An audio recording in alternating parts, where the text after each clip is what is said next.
بسم الله الرحمن الرحيم وبه نستعين والصلاة والسلام على سيدنا محمد وعلى آله وصحبه أجمعين أما بعد.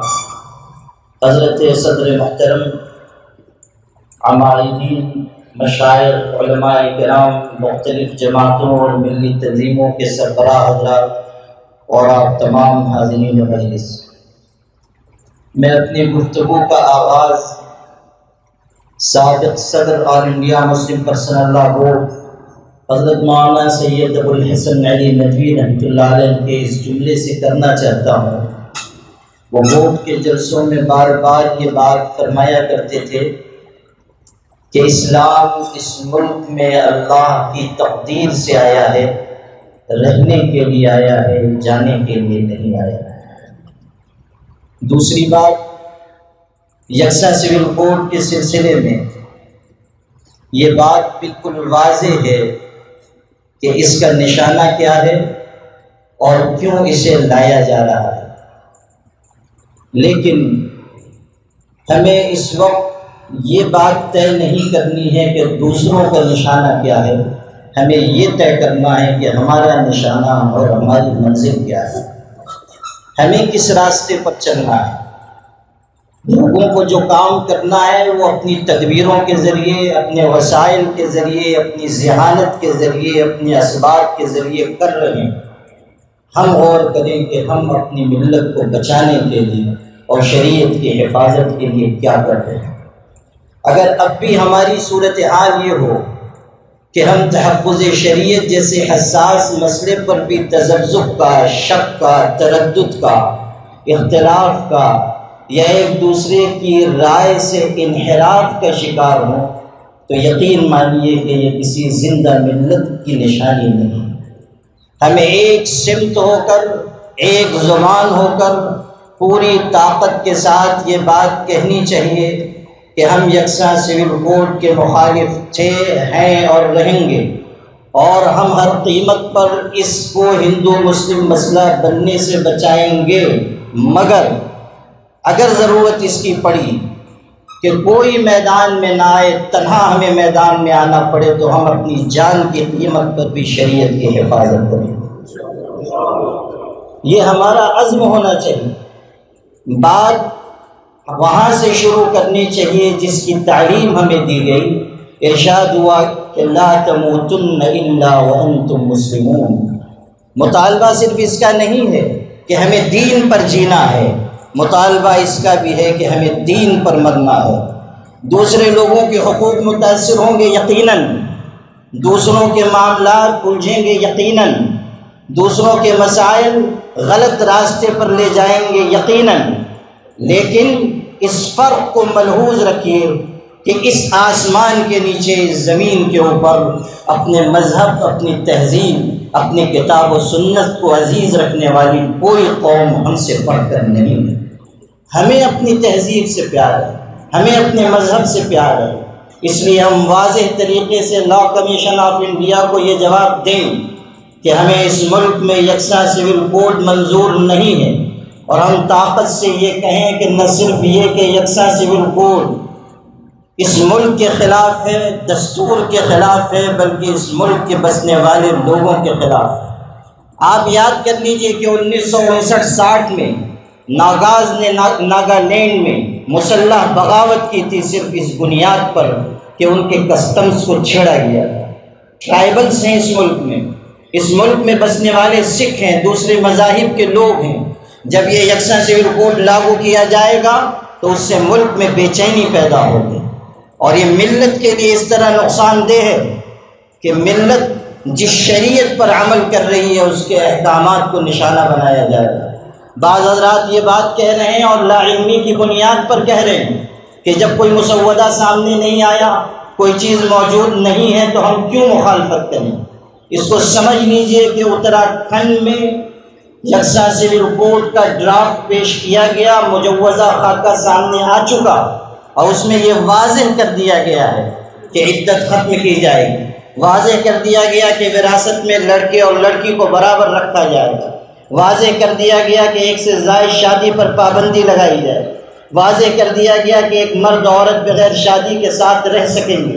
مشرق کی تہذیب کو ویسٹرن کلچر کی وجہ سے تباہ کرنے کا منصوبہ بنا لیا گیا، اور شریعت اسلامی میں مداخلت کی بات واضح طریقے سے کہہ دی گئی۔ عدت قرآن پاک سے ثابت ہے، اور غالباً لوگ عدت اس لیے ختم کرنا چاہتے ہیں کہ انہیں اندازہ ہو گیا ہے کہ ان کو بھی طلاق پڑنے والی ہے، عدت ان کو بھی آنے والی ہے ان پر، اس لیے پہلے ہی عدت کو صاف کر دیا جائے۔ تو عدت جو ہے اس کو ختم کیا جا رہا ہے، اور مسلم پرسنل لا میں واضح مداخلت ہے۔ یہ نہ کہیے کہ کوئی مسودہ پیش نہیں کیا گیا ہے، یہ بھی نہ کہیے کہ ہم کورٹ سے کہیں گے کہ مسودہ پیش کرو، یہ تو ایسے ہی ہے کہ ہاں بھائی مجھ کو مار۔ ہم کیوں کہیں؟ ہم تو یہ کہتے ہیں کہ اس ملک میں جس طرح دستور نے مذہبی آزادی دی ہے اسے ہر قیمت پر برقرار رکھنا چاہیے، اس لیے کہ ملک کی سالمیت اور اتحاد اسی سے جڑا ہوا ہے۔ تیسری بات مجھے اس موقع پر یہ عرض کرنی ہے کہ بعض حضرات یہ بھی کہہ رہے ہیں کہ لا کمیشن آف انڈیا کو اگر ہم زیادہ سے زیادہ جواب بھی دیں تو کیا فائدہ ہوگا وہی جو گورنمنٹ چاہے گی۔ یہ معاملہ اتنا آسان نہیں ہے کہ ہم یہ کہہ کر گزر جائیں۔ اس حقیقت کو سمجھ لیجئے کہ 2018 میں جب لا کمیشن آف انڈیا نے یہی آواز لگائی تھی اور آل انڈیا مسلم پرسنل لا بورڈ نے حکمت و تدبر کے ساتھ ایک مہم چلائی، اور اس وقت کے جنرل سیکریٹری حضرت مولانا سید محمد ولی صاحب رحمانی کی قیادت میں تقریباً 4.5 کروڑ دستخط اور اعتراضات لا کمیشن کو پہنچائے گئے، تو لا کمیشن کو یہ کہنا پڑا کہ اس ملک میں یکساں سول کوڈ نہ لایا جائے، اس سے ملک کی سالمیت متاثر ہوگی۔ جمہوریت میں ہمیشہ اٹھے ہاتھوں کی قیمت ہوتی ہے، گرے ہاتھوں کی کوئی قیمت نہیں ہوتی۔ ہمیں اپنی بات پوری طاقت سے رکھنی چاہیے، ہمیں اعتراض داخل کرنا چاہیے، ہمیں جواب بھیجنا چاہیے۔ کوئی عوامی احتجاج مت کیجیے، کوئی جلسہ مت کیجیے، کوئی جلوس نہ نکالیے، مگر اپنی بات پیش کیجیے اور مضبوطی سے پیش کیجیے، اور اس لیے پیش کیجیے کہ گورنمنٹ کے دفتر میں اس کا ریکارڈ ہو یا نہ ہو، اللہ کے رجسٹر میں وہ لکھا جائے گا۔ ہمارا یہ دینی اور شرعی فریضہ ہے کہ ہم اپنی شریعت کی حفاظت کی آواز بلند کریں اور طاقت کے ساتھ یہ کہیں۔ جب حضرت ابراہیم خلیل اللہ کو آگ میں ڈالا جا رہا تھا جو نمرود نے بھڑکائی تھی، اور اتنی بڑی آگ کے لوگوں کی عقلیں دنگ، ایک چھوٹی سی چڑیا اپنی چونچ میں پانی لے کر آئی تھی، لوگوں نے کہا تم کیا اس آگ کو بجھا سکو گی؟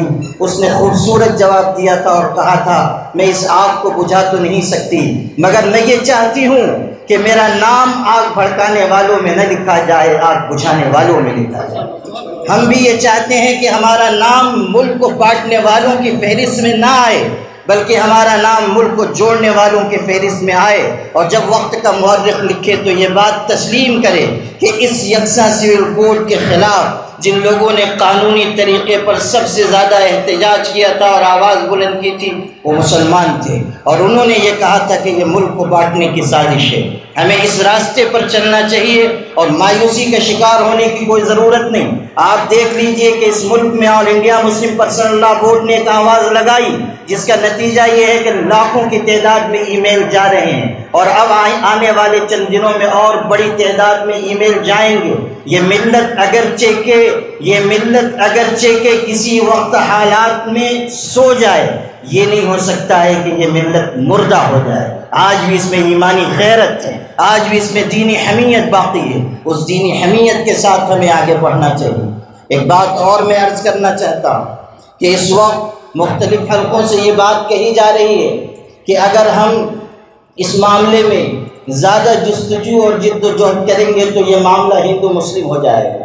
مسلم پرسنل لا بورڈ نے پہلے دن سے کوشش کی کہ مذہبی اور تہذیبی گروہوں سے ملاقات کی جائے، کوشش کی گئی کہ اپوزیشن پارٹیز کو اس کے لیے آگے لایا جائے، کوشش کی گئی کہ پڑھے لکھے لوگوں کے ذریعے دلائل کے ساتھ جواب داخل کرایا جائے، کوشش کی گئی کہ ایک بہترین جواب خود بورڈ کی طرف سے داخل ہو۔ ہمارے مچھالہ صاحب اور ان کی لیگل ٹیم اور ہمارے تمام وکلاء اور علماء ان کو خراج عقیدت میں پیش کرتا ہوں کہ دن رات محنت کر کے انہوں نے ایسا مفصل مکمل مدلل جواب پیش کیا ہے کہ لا کمیشن آف انڈیا کے سامنے پوری بات وضاحت سے آ گئی، اور اسی رخ پر بورڈ آگے بڑھ رہا ہے۔ بورڈ نے بار بار ہدایت دی ہے کہ ہم کسی بھی قیمت پر اس مسئلے کو ہندو مسلم مسئلہ نہ بنائیں، لیکن ہندو مسلم مسئلے کی آڑ لے کر ہم کسی مصلحت کا شکار بھی نہ ہو جائے۔ مشکل حالات میں مصلحتوں کے غلاف میں لپٹ جانا اپنی ملت کے ساتھ بے وفائی کرنا ہے۔ میں آپ سے عرض کرنا چاہتا ہوں، ہمارے سرفراز آرزو صاحب اس اجلاس کے میزبان ہیں، سرفراز آرزو ہیں۔